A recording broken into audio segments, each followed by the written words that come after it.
Heart of palm is a vegetable that comes from certain species of palms. It doesn't grow on the plant the way fruits and vegetables usually do. Rather, it's the soft, edible inner core of the stems. Harvesting palm stems and then processing them to extract the heart is very labor-intensive, which is why this delicious vegetable is a delicacy. Life for this tropical vegetable begins in the farm's nursery, where they plant a palm seed in a pot of soil. After a couple of weeks, they transplant the seedling into a bag, and the seedling grows.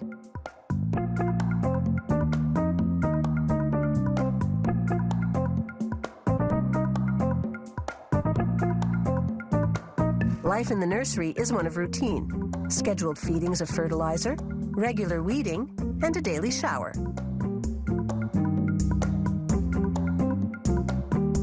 After about 3 months, that little seedling has matured into a plant that's strong enough to go into the field. Workers remove it from the bag gently, careful not to harm the roots. Then they plant it in loose soil.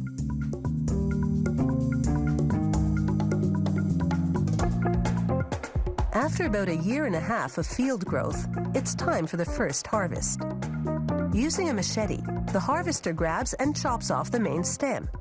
One of the remaining smaller stems will become the new main stem and be ready for harvesting in about 6 months' time. This cycle continues for about a decade. After cutting off the stem, the harvester strips the bark. This exposes a shell underneath that protects the palm heart, at the core of the stem, from damage and dehydration. Later, the factory will slice off this shell, like so, to extract the heart.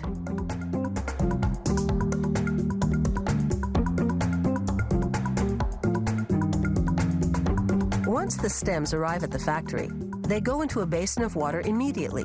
This prevents dehydration. Next, workers load them on a conveyor belt, lining the bases right up against the edge. Someone else, meanwhile, clicks a counter to tally the number of stems passing by. The conveyor belt transports the stems to a circular saw that slices off a portion of the base. Next, workers slide each stem across a razor-sharp blade, slicing open the shell that encases the heart.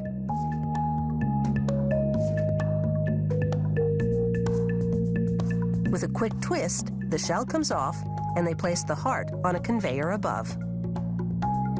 Further down the line, the hearts run against another circular saw, which slices off what's left of the base.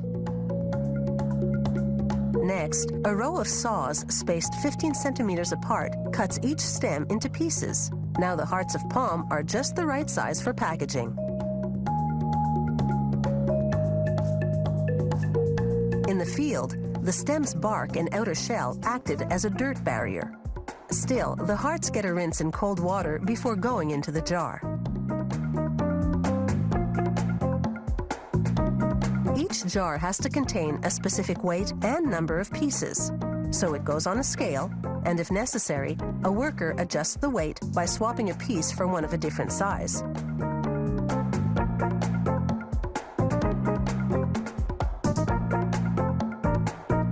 The jars now move onto a machine that fills them with brine, a special recipe of water, salt, and citric acid that acts as a preservative.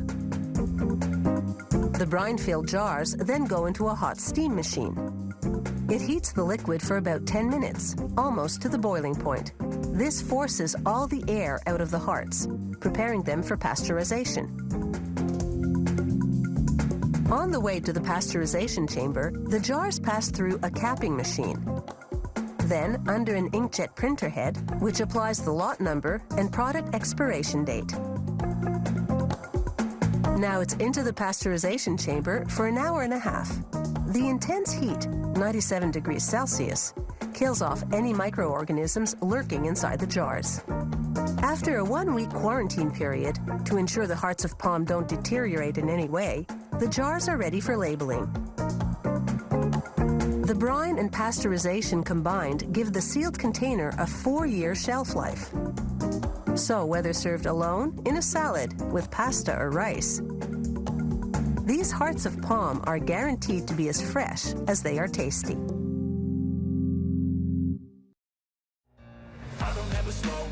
No, I don't take shit, I got no